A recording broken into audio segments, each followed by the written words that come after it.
देखो बहुत ही अच्छा है, किसी ने बड़ी मस्त एक बात कही थी कि आओ दिन की एक अच्छी शुरुआत करते हैं, कि आओ जिंदगी की एक अच्छी शुरुआत करते हैं, जो उम्मीद दूसरों से की थी वो अब खुद से करते हैं। मतलब हमारे को अपनी उम्मीदें अपने से रहना चाहिए, किसी के ऊपर निर्भर नहीं होना चाहिए, समझ गए। तो मेवाड़ में हम पढ़ रहे हैं कौन सा वंश? सिसोदिया वंश। कौन सा? हमने गोहिल वंश पढ़ लिया, अब हम क्या पढ़ेंगे? सिसोदिया वंश।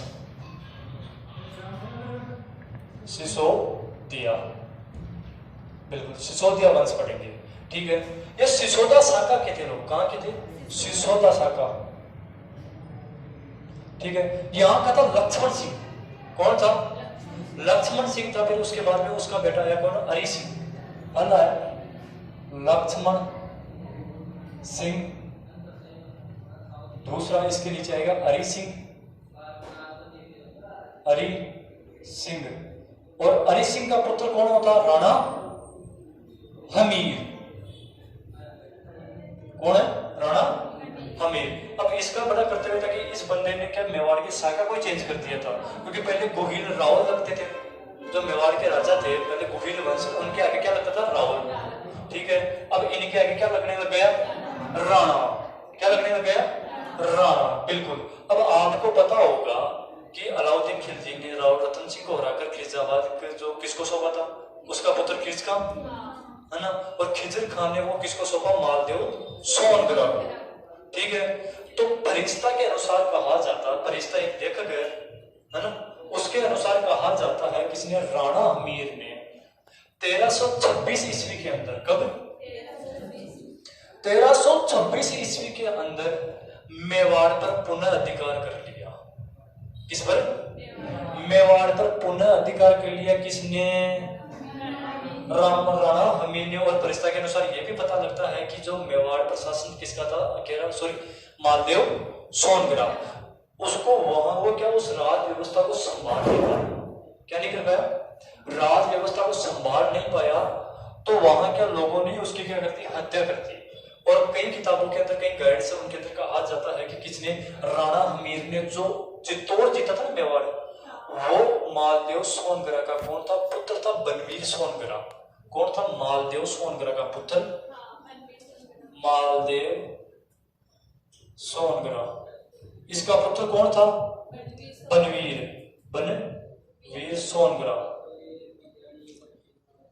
इससे छीना था, लेकिन जो अपने एग्जाम होते हैं उनके अंदर अधिकतर महादेव का ही नाम आता, बनवीर सोनग्रा का नाम नहीं आता। अगर बाई चांस महादेव का नाम ना अगर बनवीर का आता तो हमारा आंसर क्या होगा? बनवीर होगा। समझ में आ गया? दोनों कभी भी नहीं देगा, और देता तो रेट पक्की है। समझ गए यहां तक है? ठीक है। अब मैं राणा अमीर को ले आऊं। ओके, राणा अमीर,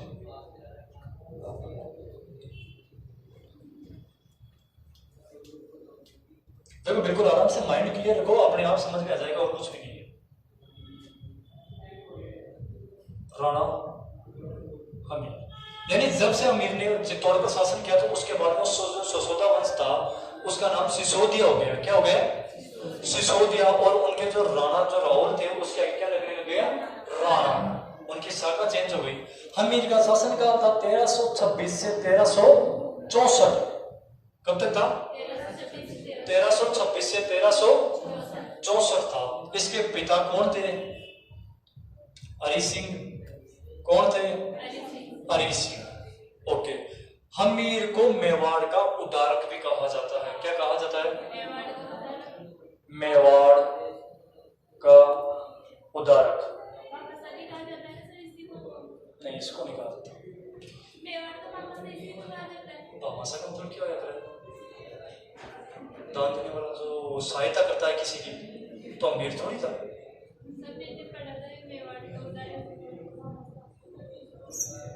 रुक जा, मेवाड़ को उदारक किसको कहा जाता है? इसको विषम घाटी का पंचानन भी कहा जाता है। विषम घाटी पंचानन, विषम घाटी पंचानन।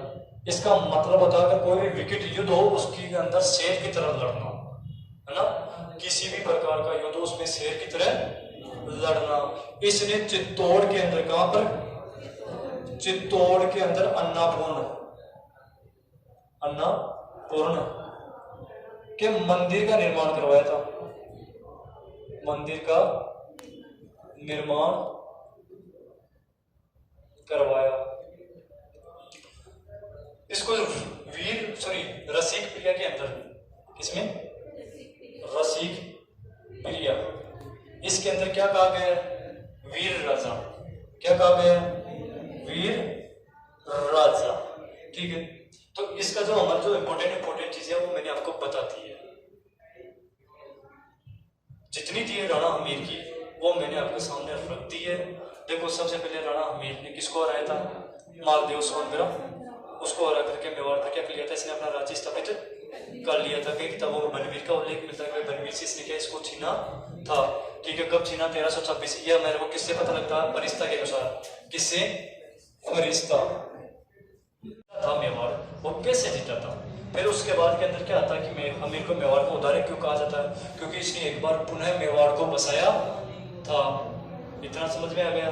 इसको विषम घाटी का पंचानन क्यों कहा जाता है? क्योंकि इसने कई जो मेवाड़ है ना उसको एकत्रित करना इसने पुनः शुरू कर दिया था। चाहे कैसे भी युद्ध हो, ये लड़ता गया, उसमें शेर की तरह लड़ता गया। इतना समझ में आ गया। फिर आता चित्तौड़। चित्तौड़ के अंदर इसने कौन सा मंदिर बनवाया? अन्नापूर्ण। कौन सा मंदिर? अन्नापूर्ण। बिल्कुल माइंड कंट्रोल में रखो, आराम से खोपड़ी में बैठ जाएगा। ज्यादा डिप्रेशन लोगे ना, बिल्कुल मजाक के मोड में पढ़ोगे, हाँ कुछ नहीं ऐसे याद है हमारे को। जितना मतलब अगर लोड लेंगे ना, लोड लेने में हमारा रट्टा होता है, रट्टा में हम भूल जाते हैं। लोड मतलब बिल्कुल नॉर्मली करो। क्लियर? रसिक प्रिय के अंदर इसको क्या कहा गया? रसिक प्रिय की थी केशव दास ने। किसने? केशव दास। इसमें उसको वीर राजा कहा गया। और एक है सिंघाला। सिंघाला से कुछ युद्ध भी लड़ा था इसने। सिंघाली सुना ना कभी? सिंघाली का युद्ध जो वर्तमान में उदयपुर के अंदर है, 1364 के अंदर। कब? 1364 के अंदर इसने सिंघाली का युद्ध लड़ा था। किस किस के मध्य? मोहम्मद बिन तुगलक और हमीर के मध्य। किस किस के मध्य हुआ था? मोहम्मद बिन तुगलक और हमीर के मध्य। इस युद्ध के अंदर हमीर जीता तो था, लेकिन इसकी क्या हो गई थी? मृत्यु हो गई थी। ये इतना समझ में आ गया। कोई समस्या है इसके अंदर? वो तो बता नहीं, समझ में तो आया ना आप लोगों को? प्रॉब्लम नहीं है किसी जगह? चलो बढ़िया है। नेक्स्ट चलते हैं हम क्षेत्र सिंह की तरफ। किसकी तरफ? क्षेत्र सिंह की तरफ। देखो, क्षेत्र सिंह था हमीर का पुत्र था। किसका पुत्र था? राणा हमीर का। इसका बड़ा कर्तव्य रहता है, ये इसने ज्यादा कुछ नहीं किया, लेकिन जो पॉइंट है वो बहुत तगड़ा है ना। आपको मैं बता रहा हूं, वो बहुत कम जगह मिलेगा देखने को ये चीज। क्षेत्र सिंह शासनकाल 64 से 82। सही है? क्षेत्र सिंह का शासनकाल था 1364 से 82। इसने क्या किया? ये बड़ा प्रतापी शासक था, तो इसने अजमेर, जहाजपुर और छप्पन का मैदान अपने मेवाड़ के अंदर मिला लिया। उनको युद्धों के अंदर कहाँ का? अजमेर, दूसरा जहाजपुर और तीसरा छप्पन का मैदान। छप्पन का मैदान इसने क्या अपने साम्राज्य में मिला लिया। और इसने क्या किया? इसने किया कि जो मालवा का शासक कौन था? दिलावर खां गोरी। कौन था? दिलावर खां गोरी। इसका ध्यान रखना। देखो, मैं पहले बता रहा हूं, यह बड़ा इंपॉर्टेंट क्वेश्चन है, पूछा जा सकता है, क्योंकि ये कभी पूछा भी नहीं गया है ना। अगर किसी की खोपड़ी में आ गया तो ये बिल्कुल गलत हो जाएगा। दिलावर खां गोरी को इसने क्या युद्ध कर दिया, इसके साथ युद्ध किया। ठीक है, इसको परास्त किया। किसको? मालवा।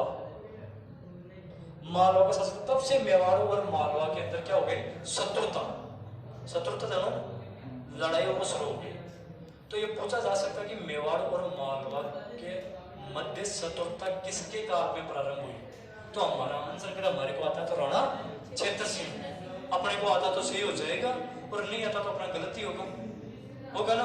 क्योंकि कुंभा लेता है, फिर कुंभा लेता है मेवाड़ वालों से, मालवा वालों से प्रॉब्लम पंगा, फिर उसके बाद में राणा संघ आ जाता है ना। तो अपना क्या होगा? क्षेत्र सिंह, इसका इतना सा रोल है। समझ में आ गया? देखो क्षेत्र सिंह शासनकाल 1364 से 1382। अच्छा, इसने कौन कौन सी जगह जीती? अजमेर, जहाजपुर और छप्पन का मैदान। देखो मैं जैसे बोलूं रिविजन कैसे करो, अपने मन में क्या किया करो, ठीक है? इसमें जो मारवाड़ का शासक कौन था?